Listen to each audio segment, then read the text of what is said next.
ಕತ್ತಲೆಯಿಂದ ಬೆಳಕಿನಡೆಗೆ ಅಜ್ಞಾನದಿಂದ ಜ್ಞಾನವನ್ನ ತಿಳ್ಕೊಳ್ಳದೆ ಇರುವಂತ ಮಕ್ಕಳಿಗೆ ನೀವು ಆ ಪವಿತ್ರತೆಯನ್ನ ಕಲಿಸ್ಕೊಂಡು, ಸಮಾನತೆಯನ್ನ ಕಲಿಸ್ಕೊಂಡು, ಯಾವುದೇ ಧರ್ಮದ ಬಗ್ಗೆ ಗೌರವವನ್ನ ಕಲಿಸ್ಕೊಂಡು ಬರುವಂತ ಕೆಲಸವನ್ನ ಮಾಡಿ. ಯಾವುದೇ ಧರ್ಮ ಆಗಿರ್ಲಿ, ಧರ್ಮ ಯಾವುದೇ ಆಗಿರ್ಲಿ, ಆದ್ರೆ ಧರ್ಮದ ಹಿಂದೆ ಇರೋದು ಸತ್ಯ, ಸಮಾನತೆ, ಗೌರವ, ಯಾವುದೇ ಒಂದು ನಂಬಿಕೆ, ತಾಯಿಯ ಬಗ್ಗೆ ನಂಬಿಕೆ ಮಗುವಿಗೆ ಹೇಗೆ ಬರುತ್ತೆ, ಧರ್ಮದ ಬಗ್ಗೆ ನಂಬಿಕೆ ಇರಬೇಕು, ಆದ್ರೆ ಮೌಢ್ಯದ ಬಗ್ಗೆ ನಂಬಿಕೆ ಇರಬಾರ್ದು. ಧರ್ಮ ಅಂಧಕಾರದನ್ನ ಮೂಡಿಸಬಾರ್ದು, ಅದನ್ನ ನೀವು ಕಲಿಸ್ಬೇಕು. ಧರ್ಮದ ಬಗ್ಗೆ ಗೌರವ ಇರ್ಲಿ, ಪ್ರೀತಿ ಇರ್ಲಿ, ಅಭಿಮಾನ ಇರ್ಲಿ, ಆದ್ರೆ ಅಂಧಕಾರವನ್ನ ತೊಳೆಯುವಂತ ಕೆಲಸ ಶಿಕ್ಷಣದಿಂದ ಮಾತ್ರ ಆಗತ್ತೆ. ಒಂದೊಂದು ಯುಗದಲ್ಲಿ ಒಂದೊಂದನ್ನ ಕಲಿಯುವಂತ ದೇವರೇ ಅವತಾರ ರೂಪದಲ್ಲಿ, ದೇವರ ಅವತಾರದಲ್ಲಿ ಸಂದೇಶವನ್ನ ಕೊಟ್ಟಿದ್ದಾರೆ. ನಾನು ಹಿಂದೂ ಆಗ್ಲಿ ಕೃಷ್ಣನ ಸಂದೇಶವನ್ನ ಕೇಳಿ, ನಾನು ಮುಸ್ಲಿಂ ಆಗ್ಲಿ ಕುರಾನ ಸಂದೇಶವನ್ನ ಹೇಳಿ, ನಾನು ಕ್ರಿಶ್ಚಿಯನ್ ಆದ್ರೆ ಯೇಸುವನ ಸಂದೇಶವನ್ನ ಗೌರವದಿಂದ ನೋಡ್ಲಿಕ್ಕೆ, ಮತ್ತೆ ಅನ್ಯ ಧರ್ಮದವರಾದ್ರೆ ಅವರ ಧರ್ಮವನ್ನ ನಾವು ಅದೇ ಧರ್ಮದಿಂದ ಭಕ್ತಿಯಿಂದ ನೋಡುವಂತ ಪ್ರಜ್ಞೆಯನ್ನ ಕಲಿಸುವಂತವರಾದಾಗ ಮಾತ್ರ ಧರ್ಮದ ಬಗ್ಗೆ ಇರುವಂತಹ ಅಂಧಕಾರ ದೂರ ಮಾಡ್ಲಿಕ್ಕೆ ಆಗುತ್ತೆ. ಯಾಕಂದ್ರೆ ಕೆಲವೊಂದು ಮುಗ್ಧ ಮಕ್ಕಳಂತಾನೆ ಹೇಳ್ತೀನಿ, ಯಾಕಂದ್ರೆ ಅವ್ರು ಯಾವುದೇ ವಯಸ್ಸಲ್ಲಿದ್ರು ಮಕ್ಕಳನ್ನ ಮನಸ್ಸಿದ್ದಾಗ ಮಾತ್ರ ತಪ್ಪುಗಳನ್ನ ಮಾಡ್ಲಿಕ್ಕೆ ಆಗುತ್ತೆ. ಧರ್ಮ ಎಷ್ಟು ಅಂಧಕಾರವನ್ನ ಆವರಿಸ್ತಾ ಇದೆ ಅಂದ್ರೆ ಧರ್ಮದ ಹೆಸರಲ್ಲಿ ತಪ್ಪು ಮಾಡುವಂತ ಮಕ್ಕಳು ಜಾಸ್ತಿ ಆಗಿದ್ದಾರೆ, ಸಂಖ್ಯೆ ಜಾಸ್ತಿ ಆಗಿದೆ. ಅದನ್ನ ಕತ್ತಲಿಂದ ದೂರ ಮಾಡುವಂತ ಶಿಕ್ಷಣ ಜಾಸ್ತಿ ಆಗ್ಬೇಕು. ಮಾರಲ್ ಎಜುಕೇಶನ್ ಬಗ್ಗೆ ಜಾಸ್ತಿಯನ್ನ ಒತ್ತು ಕೊಡಿ. ಶಿಕ್ಷಣ ಯಾವತ್ತು ವ್ಯಾಪಾರ ಆಗ್ಬಾರ್ದು. ಶಿಕ್ಷಿತರು ಮತ್ತೆ ಶಿಕ್ಷಣ ಏನ್ ಮಾಡುತ್ತೆ ಅಂದ್ರೆ ಶಿಕ್ಷೆಗೆ ಗುರಿಯಾಗೋದನ್ನ ಕಡಿಮೆ ಮಾಡುತ್ತೆ. ಶಿಕ್ಷಣ ಯಾವತ್ತು ಮನುಷ್ಯನನ್ನ ಶಿಕ್ಷೆಗೆ ಗುರು ಆಗುವಂಥದ್ದು, ಅಂದ್ರೆ ಯಾವತ್ತು ನಮ್ಮ ಮೇಲೆ ಆಪಾದನೆ ಕಡಿಮೆ ಆಗುತ್ತೆ. ನಾವು ಶಿಕ್ಷೆಗೆ ಗುರಿ ಆಗಲ್ಲ. ಅದು ಅಂತ ಅಂಧಕಾರವನ್ನ ದೂರ ಮಾಡಿ ಜ್ಞಾನದ ಕಡೆ ಕರ್ಕೊಂಡು ಹೋಗುವಂತ ಕೆಲಸಗಳನ್ನ ಮಾಡಿಸುತ್ತೆ. ಅಟ್ಲೀಸ್ಟ್ ಶಿಕ್ಷಣ ನಮಗೆ ಯಾರಿಗೂ ಸಹಾಯ ಮಾಡದೆ ಹೋದ್ರು ಕೂಡ ನಾವು ಒಬ್ಬರ ಮೇಲೆ ಹೊರೆಯಾಗಿ ನಿಲ್ಲುವಂತ ಜೀವನ ಅಂತೂ ಕೊಡಲ್ಲ ಶಿಕ್ಷಣ. ಆ ತಿಳುವಳಿಕೆಯನ್ನಾದ್ರೂ ಕೊಡುತ್ತೆ. ನಮ್ಮ ಜೀವನವನ್ನ ನಾವು ಹೇಗ್ ಮಾಡ್ಬೇಕು, ನನ್ನ ಅನ್ನವನ್ನ ಹೇಗೆ ದುಡಿದು ನಾನು ತಿನ್ಬೇಕು. ರೈತ ಕೂಡ ಇಡೀ ದೇಶದ ಅನ್ನದಾತ ಅಂತ ಕರೀತಾರೆ. ಇಡೀ ದೇಶವನ್ನ ಕಾಯುವಂತ ಯೋಧನ ಭಾರತ ಮಾತೆ ಹೆಮ್ಮೆ ಪುತ್ರರು ಅಂತ ಕರೀತಾರೆ, ಹೌದಲ್ವಾ? ಜ್ಞಾನ ದೇವತೆಯಲ್ಲಿ ವಿದ್ಯೆಯನ್ನ ದಾನ ಪಡೆದಿರುವಂತವ್ರು ಏನಾಗ್ಬೇಕು? ಜ್ಞಾನ ದೇವತೆ ಹತ್ರ ವಿದ್ಯೆಯನ್ನ ದಾನ ಪಡೆದಿರೋರು ಸಮಾಜವನ್ನ ರಕ್ಷಣೆ ಮಾಡುವಂತವ್ರು ಆಗ್ಬೇಕು. ಅಂತ ಮಟ್ಟಕ್ಕೆ ನೀವು ಮಕ್ಕಳನ್ನ, ವಿದ್ಯಾರ್ಥಿಗಳನ್ನ, ಮುಂದಿನ ಭವಿಷ್ಯನ ಸತ್ಪ್ರದೆಯನ್ನ ನಿರ್ಮಾಣ ಮಾಡುವಂತ ಜ್ಞಾನ ದೇವತೆಯರು ನೀವು. ನಿಮಗೆ ನನ್ನ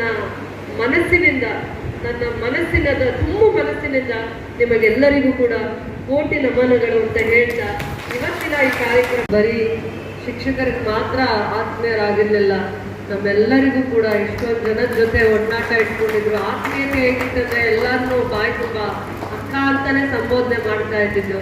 ಎಲ್ಲ ನಿಮ್ಮ ಶಿಕ್ಷಕಿಯರು ಅಷ್ಟೇ ಅಕ್ಕ ಅನ್ಕೊಂಡೆ ಎಲ್ಲ ಜಾಗದಲ್ಲೂ. ನಮಗೆ ಈ ಪರಿಸ್ಥಿತಿ ಆ ಕುಟುಂಬಕ್ಕೆ, ಆ ಹೆಣ್ಮಗುಗೆ, ನಾವು ಕೂಡ ಒಂದು ಕುಟುಂಬದ ಒಂದು ಸದಸ್ಯರನ್ನ ಕಳ್ಕೊಳ್ಳೋಷ್ಟು ನೋವು ನನಗೆ ಆ ಹೆಣ್ಮಗುನ ನೋಡಿದಾಗ ಆಗುತ್ತೆ. ವಿನೋದ್ ಬಾಬು ಅವ್ರ ಬಗ್ಗೆ ಗೌರವ ಇದೆ. ಆ ಗುರುಭವನದ ಬಗ್ಗೆ ಬಹಳ ಸತಿ ಬರ್ತಾ ಇದ್ರು, ಏನಾದ್ರೂ ಮಾಡಿ ಅಕ್ಕ ಗುರುಭವನನ ಒಂದು ರೂಪಕ್ಕೆ ತರಬೇಕು ಅನ್ನುವಂಥ ವಿಚಾರದಲ್ಲಿ ಅವ್ರ ಪರಿಶ್ರಮ ಜಾಸ್ತಿ ಇದೆ. ಗುರುಭವನನ ಇವತ್ತು ಆಗ್ತಕ್ಕೆ ತಂದಿದ್ದೀವಿ. ಇನ್ನೂ ಅದರ ಕೆಲಸಗಳು ಇನ್ನೂ ಕೂಡ ಬಾಕಿ ಇದೆ. ಬರುವಂಥ ದಿನಗಳಲ್ಲಿ ಅವ್ರ ಹೆಸರು ಉಳಿಸ್ಕೊಳ್ಳಿಕ್ಕೆ, ಅವರ ಮಾತನ್ನ ನಾನು ಕಾಪಾಡ್ಕೊಳ್ಳೋದಕ್ಕೋಸ್ಕರ ಗುರುಭವನಕ್ಕೆ ಏನೇ ಖರ್ಚಿದ್ರು ಕೂಡ ಜವಾಬ್ದಾರಿ ತಗೊಂಡು, ಅದೆಷ್ಟೇ ಖರ್ಚಾದ್ರೂ ಕೂಡ ಅದನ್ನ ನಾನು ಜವಾಬ್ದಾರಿಯಿಂದ ನನ್ನ ಅನುದಾನ ಅಂದ್ರೆ ನನ್ನ ಕ್ಷೇತ್ರದ ಅಭಿವೃದ್ಧಿಗೆ ಏನು ಅನುದಾನ ಬರುತ್ತೆ, ಅದು ಎಷ್ಟು ಅನುದಾನ ಕೊಟ್ಟು ಅದನ್ನ ಕಾರ್ಯರೂಪಕ್ಕೆ ತರಬೇಕು, ಅದನ್ನ ಖಂಡಿತ ಮಾಡ್ತೀನಿ. ಈ ದಿನ ಈ ತಾಯಿಯನ್ನ ಈ ವೇದಿಕೆಯಲ್ಲಿ ಅವರ ಪರವಾಗಿ ಅಂದ್ರೆ ಅವರ ನೆನಪಾಗಿ ನಾನು ಗೌರವಿಸ್ಬೇಕು ಅಂತ, ನಾನು ಅವರ ನೆನಪಾಗಿ ಅಕ್ಕ ಅಂತ ಯಾವಾಗಲೂ ಅಂತ ಇದ್ದಿದ್ದು, ಅವರನ್ನ ನಾವು ಕಳ್ಕೊಂಡಿದ್ದೀವಿ. ಇಷ್ಟು ಬೇಗ ಕಳ್ಕೊತೀವಿ ಅಂತ ಕೂಡ ಅನ್ಕೊಂಡಿರ್ಲಿಲ್ಲ. ಅಂತ ಪರಿಸ್ಥಿತಿಯನ್ನ ನಾವಿವತ್ತು ಕುಟುಂಬದಲ್ಲಿ ಏನೇ ಆದ್ರೂ ಕೂಡ ನಾವೆಲ್ಲ ಅವ್ರ ಜೊತೆ ನಮ್ಮ ಆಶೀರ್ವಾದ, ನಮ್ಮ ಒಳ್ಳೆಯ ಮನಸ್ಸಿನ ಒಂದು ಅವ್ರ ಬಗ್ಗೆ ಇರುವಂತ ಒಂದು ಗೌರವ, ಸಮರ್ಪಣೆ ಭಾವ, ಅದನ್ನ ನಾವು ಸದಾ ಕಾಲ ಕಾಪಾಡ್ತೀವಿ. ಇವತ್ತು ವೇದಿಕೆಯಲ್ಲಿ ಹೇಳ್ತಾ ಇರುವಂಥದ್ದಲ್ಲ, ಇದರ ನಂತರ ದಿನಗಳಲ್ಲೂ ಕೂಡ ಆ ಕುಟುಂಬದ ಜೊತೆ ನಾವು ನಿಲ್ತೀವಿ ಅನ್ನುವಂಥ ಮನಸ್ಸು ನನಗಿದೆ. ಇರ್ತೀವಿ ಕೂಡ ಮುಂದೆ ಭವಿಷ್ಯದಲ್ಲೂ ಕೂಡ ಅವರಿಲ್ಲ ಅಂತ ನನ್ನ ಜವಾಬ್ದಾರಿನ, ನನ್ನ ಕರ್ತವ್ಯನ ಮೈಮರಿಯಲ್ಲ. ಖಂಡಿತವಾಗೂ ಆ ಹೆಣ್ಮಗು ಜೊತೆ ನಾನು ಖಂಡಿತ ನಿಲ್ತೀನಿ, ಸದಾಕಾಲ ಅವರು ಕಷ್ಟ ಸುಖದಲ್ಲಿ ನಾನು ಇರ್ತೀನಿ ಅಂತ ನಾನು ಇವತ್ತು ಹೇಳ್ತೀನಿ.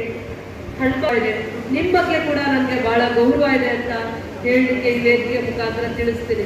ಎಲ್ಲ ನಾನೇ ಅಲ್ಲ, ಎಲ್ಲ ಶಿಕ್ಷಕಿಯರು ಕೂಡ ನಿಮ್ಮ ಪರವಾಗಿದ್ದಾರೆ.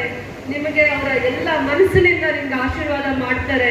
ನಿಮಗೆ ನಿಮ್ಮ ಕುಟುಂಬ ಎಲ್ಲ ಹೆಣ್ಮಕ್ಳಲ್ಲೂ ಎಲ್ಲ ಶಿಕ್ಷಕಿಯರಲ್ಲೂ ಆ ನೋವಿದೆ, ಶಿಕ್ಷಕರಲ್ಲೂ ಕೂಡ ಆ ನೋವಿದೆ. ಒಳ್ಳೆಯ ಸ್ನೇಹಿತರಾಗಿ ಸಂಘಟನೆಯಲ್ಲಿ ಎಲ್ಲರನ್ನು ಮನಸ್ಸು ತುಂಬ ಮಾತಾಡಿ, ಬಿಚ್ಚು ಮನಸ್ಸಿನಿಂದ ಮಾತಾಡಿ ಎಲ್ಲರನ್ನು ಒಗ್ಗೂಡಿಸುವಂತ ಕಲೆ ಅವರನ್ನ ಈ ದಿನ ನೆನೆಸ್ತಾ 2 ನಿಮಿಷ ಮೌನವನ್ನ ಆಚರಣೆ ಮಾಡೋದು ಮಾತ್ರ. ಸೊ ಅಂತ ಒಂದು ನಾಯಕನಿಗೆ ಇವತ್ತು ನಾವೆಲ್ಲರೂ ಕೂಡ 2 ನಿಮಿಷಗಳ ಕಾಲ ಮೌನಾಚರಣೆಯನ್ನು ಮಾಡುವ ಮುಖಾಂತರ ಅವರ ಆತ್ಮಕ್ಕೆ ಶಾಂತಿಯನ್ನು ಕೋರೋಣ. ಈಗಾಗಲೇ ನಾವು ಬಹಳಷ್ಟು ಕಾರ್ಯಕ್ರಮ, 2-3 ಕಾರ್ಯಕ್ರಮಗಳನ್ನ ಮಾಡಿದೀವಿ ಅವ್ರಿಗೋಸ್ಕರನೇ. ಸೊ ಇದು ಕೂಡ ಮುಂದುವರಿಲಿ ಅಂತ ಈ ಸಂದರ್ಭದಲ್ಲಿ ಹೇಳ್ತಾ, ದಯವಿಟ್ಟು ಎಲ್ಲರೂ 2 ನಿಮಿಷಗಳ ಕಾಲ ಮೌನಾಚರಣೆ ಮಾಡಬೇಕು ಅಂತೇಳಿ ತಮ್ಮಲ್ಲಿ ಮನವಿ ಮಾಡ್ತಾ ಇದ್ದೇನೆ. ಸ್ಟಾರ್ಟ್.